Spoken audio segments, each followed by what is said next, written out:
Assalamualaikum sahabat Pintu Rahasia. Bayangkan, Babat Tanah Jawi adalah salah satu karya sastra sejarah Jawa yang sangat terkenal dan penuh misteri. Kata Babat sendiri berarti cerita atau kisah, sementara Tanah Jawi merujuk pada Tanah Jawa. Dengan demikian, Babat Tanah Jawi dapat dipahami sebagai kisah sejarah tentang Tanah Jawa dan orang-orang yang hidup di dalamnya. Naskah ini bukan sekadar catatan sejarah biasa, tetapi campuran antara fakta, mitos, dan legenda yang ditulis dengan gaya khas sastra Jawa.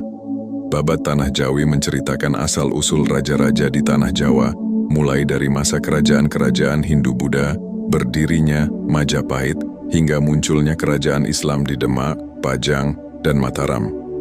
Yang membuat Babat Tanah Jawi unik adalah cara penyampaiannya. Ia tidak ditulis dengan gaya kronik kaku seperti sejarah modern, tetapi disajikan dalam bentuk kisah naratif yang penuh dengan simbol, perumpamaan, dan kepercayaan spiritual. Karena itu, membaca Babat Tanah Jawi bukan hanya mempelajari sejarah, tetapi juga menelusuri cara pandang orang Jawa terhadap dunia, kekuasaan, dan takdir. Salah satu bagian yang sering disebut adalah kisah tentang kedatangan para wali di Tanah Jawa. Dalam Babat Tanah Jawi, penyebaran Islam di Tanah Jawa dikisahkan dengan penuh nuansa mistis. Para wali tidak hanya digambarkan sebagai penyebar agama, tetapi juga tokoh dengan kesaktian luar biasa yang mampu menaklukkan raja-raja atau meredam kekuatan gaib di Tanah Jawa.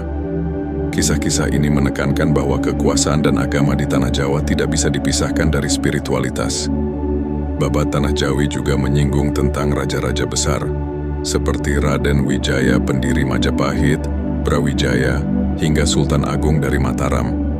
Setiap tokoh tidak hanya digambarkan sebagai penguasa politik, tetapi juga sebagai sosok yang memiliki legitimasi spiritual.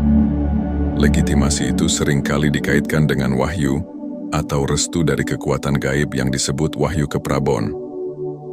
Keyakinan ini memperlihatkan bahwa dalam budaya Jawa, seorang raja tidak hanya dipandang sebagai penguasa duniawi, tetapi juga sebagai wakil kosmis yang menjaga keseimbangan alam. Meski sering dianggap sebagai catatan sejarah, Babat Tanah Jawi tidak sepenuhnya bisa dibaca dengan logika sejarah modern. Ada bagian yang penuh dengan legenda dan kisah mistis, seperti pertemuan manusia dengan makhluk gaib, pertanda-pertanda dari alam, atau kisah-kisah tentang kesaktian luar biasa. Namun justru disitulah letak keindahannya. Karena Babat Tanah Jawi bukan hanya mencatat kejadian, tetapi juga merekam cara orang Jawa memahami kehidupan dan kekuasaan. Naskah Babat Tanah Jawi ditulis dalam bahasa Jawa dengan aksara Jawa atau pegon. Ia disalin berulang kali oleh berbagai penyalin, sehingga memiliki banyak versi yang tersebar di berbagai keraton, pesantren, maupun koleksi pribadi. Karena itu, tidak ada satu versi tunggal dari Babat Tanah Jawi, melainkan kumpulan versi yang berbeda-beda tergantung siapa penyalinnya dan di mana ia disimpan. Hal ini menunjukkan bahwa Babat Tanah Jawi adalah karya hidup yang terus diwariskan dari generasi ke generasi. Babat Tanah Jawi juga mencerminkan upaya orang Jawa untuk menyatukan masa lalu mereka yang penuh peralihan, dari Hindu-Buddha ke Islam, dari Majapahit ke Mataram. Ia berfungsi sebagai jembatan yang menghubungkan identitas lama dan identitas baru, sehingga masyarakat tetap merasa memiliki akar sejarah yang kuat, meskipun zaman terus berubah. Hingga kini, Babat Tanah Jawi masih sering dijadikan bahan kajian oleh para sejarawan, budayawan, maupun pecinta sastra. Meskipun tidak bisa dianggap sebagai sejarah yang sepenuhnya faktual, naskah ini tetap memberikan gambaran penting tentang cara orang Jawa memandang dirinya sendiri, leluhurnya, dan tanah kelahirannya. Ia adalah cermin kebijaksanaan, keyakinan, dan imajinasi orang Jawa yang hidup ratusan tahun lalu. Babat Tanah Jawi bukan hanya milik masa lalu, tetapi juga bagian dari identitas Jawa yang terus hidup hingga sekarang. Ia mengingatkan bahwa sejarah tidak hanya soal fakta, tetapi juga soal makna, mitos, dan kepercayaan yang membentuk jati diri sebuah bangsa. Babat Tanah Jawi tidak bisa dilepaskan dari kisah besar tentang peralihan zaman di Tanah Jawa. Salah satu bagian yang paling sering dibicarakan adalah cerita tentang Raja Brawijaya, penguasa terakhir Majapahit.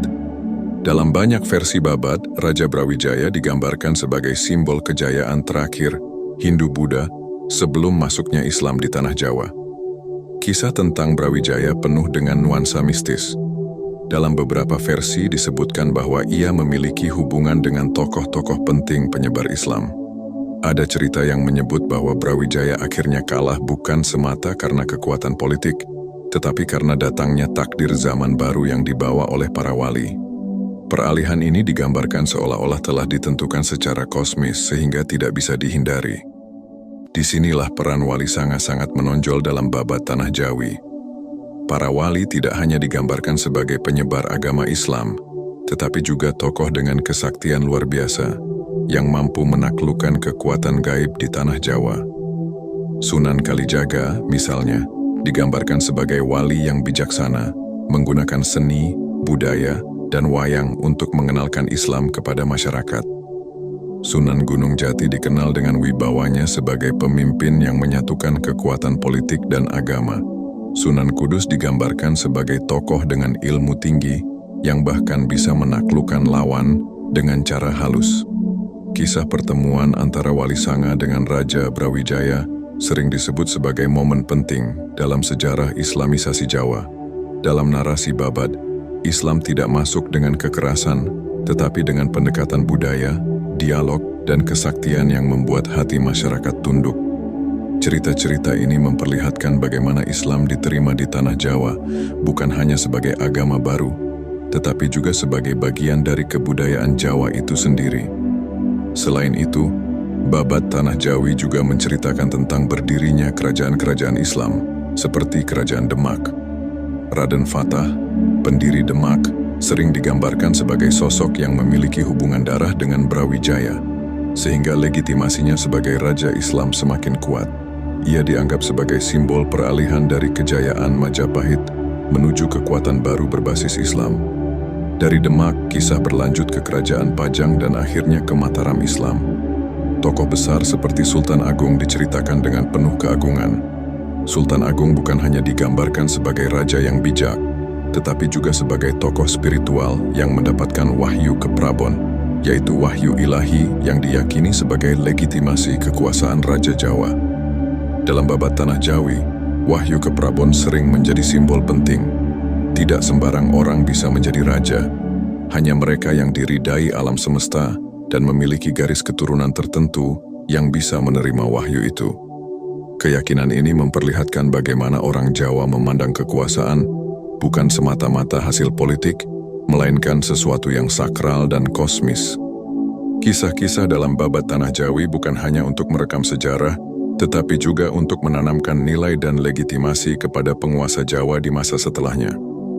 Dengan membaca babat, masyarakat diyakinkan bahwa raja mereka bukan orang biasa, melainkan sosok yang memiliki garis keturunan mulia dan restu dari kekuatan gaib. Meski banyak kisah dalam babat Tanah Jawi sulit dipastikan kebenarannya secara sejarah modern, nilai budaya dan spiritual yang terkandung di dalamnya tetap terasa kuat. Ia mengajarkan bahwa perubahan zaman selalu terjadi, tetapi peralihan itu tidak pernah lepas dari campur tangan kekuatan kosmis dan spiritual. Hingga kini, kisah-kisah dalam babat Tanah Jawi masih sering diceritakan ulang, baik dalam bentuk buku, pertunjukan seni, maupun tradisi lisan. Bagi masyarakat Jawa, babat Tanah Jawi bukan sekadar catatan masa lalu, tetapi bagian dari jati diri mereka sebagai pewaris tanah yang penuh dengan sejarah, mitos, dan kebijaksanaan leluhur. Salah satu hal yang sangat menonjol dalam babat Tanah Jawi adalah konsep wahyu ke Prabon. Wahyu ke Prabon bukan sekadar simbol, melainkan sebuah keyakinan bahwa kekuasaan seorang raja berasal dari restu ilahi dan kehendak alam semesta.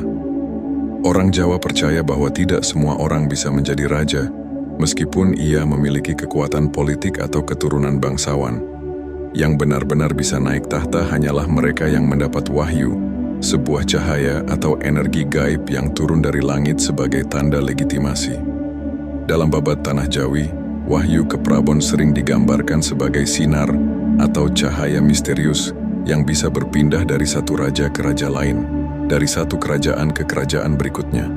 Misalnya, ketika Majapahit runtuh, wahyu ke Prabon dikisahkan berpindah kepada Raden Fatah di Demak. Kemudian, saat Demak melemah, wahyu itu berpindah lagi ke Pajang, lalu ke Mataram. Alur perpindahan wahyu ini menjadi semacam benang merah yang menghubungkan seluruh sejarah kerajaan-kerajaan di Tanah Jawa.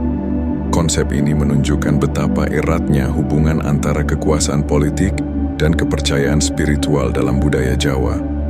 Seorang raja tidak hanya memimpin rakyat, tetapi juga dianggap sebagai penjaga keseimbangan kosmos. Jika raja berbuat adil, alam akan memberi keberkahan. Sebaliknya, jika raja lalim, maka alam bisa murka, membawa bencana, gagal panen, atau kekacauan. Inilah sebabnya dalam Babad Tanah Jawi, kisah tentang raja selalu disertai dengan tanda-tanda alam, mimpi, atau pertanda gaib yang menegaskan apakah ia layak memegang kekuasaan atau tidak. Babad Tanah Jawi juga penuh dengan mitos dan kisah gaib. Banyak tokoh yang digambarkan memiliki kesaktian luar biasa, seperti mampu menghilang, berjalan di atas air, atau berbicara dengan makhluk halus. Tokoh-tokoh wali, misalnya, sering digambarkan melakukan hal-hal ajaib yang memperlihatkan kekuatan spiritual mereka. Hal ini bukan sekadar dongeng, tetapi cara masyarakat Jawa memahami bahwa dunia gaib dan dunia nyata selalu berdampingan. Ada pula kisah tentang makhluk-makhluk gaib yang diyakini ikut menentukan perjalanan sejarah.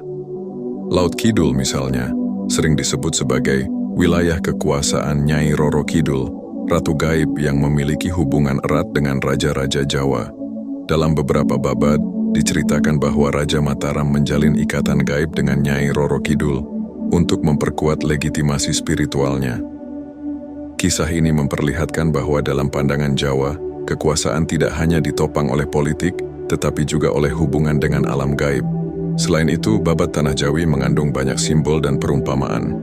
Kisah tentang runtuhnya Majapahit, misalnya, tidak hanya dipahami sebagai peristiwa politik, tetapi juga sebagai tanda berakhirnya satu zaman dan dimulainya zaman baru. Peralihan dari Hindu-Buddha ke Islam bukan sekadar pergantian agama, melainkan transformasi kosmis yang sudah ditentukan takdir. Inilah mengapa banyak cerita dalam babad yang mengandung nuansa takdir, seolah-olah semua yang terjadi sudah digariskan oleh kekuatan yang lebih besar. Dengan cara ini, Babad Tanah Jawi tidak hanya mencatat peristiwa, tetapi juga memberikan makna dan pelajaran moral. Ia mengajarkan bahwa kekuasaan tidak boleh dipandang hanya sebagai perebutan tahta, melainkan sebagai amanah yang harus dijalankan dengan adil dan bijaksana. Raja yang tidak menjaga keseimbangan akan kehilangan wahyu keprabon, dan kerajaan pun akan runtuh. Yang menarik, Babad Tanah Jawi juga berfungsi sebagai alat legitimasi politik. Banyak raja yang menggunakan babad untuk menunjukkan bahwa mereka adalah penerus sah dari garis keturunan raja-raja besar sebelumnya. Dengan begitu, rakyat lebih mudah menerima mereka sebagai pemimpin yang sah. Babad menjadi semacam kitab suci sejarah yang tidak hanya menceritakan masa lalu, tetapi juga membenarkan kekuasaan masa kini. Hingga kini, banyak orang Jawa masih memandang Babad Tanah Jawi bukan sekadar karya sastra, tetapi sebagai sumber kebijaksanaan leluhur. Ia mengajarkan tentang keterhubungan manusia dengan alam, dunia gaib, dan takdir ilahi. Meski kita hidup di zaman modern, nilai-nilai dalam babad masih bisa dirasakan, terutama tentang pentingnya keseimbangan, keadilan, dan kesadaran akan kekuatan yang lebih besar dari diri kita.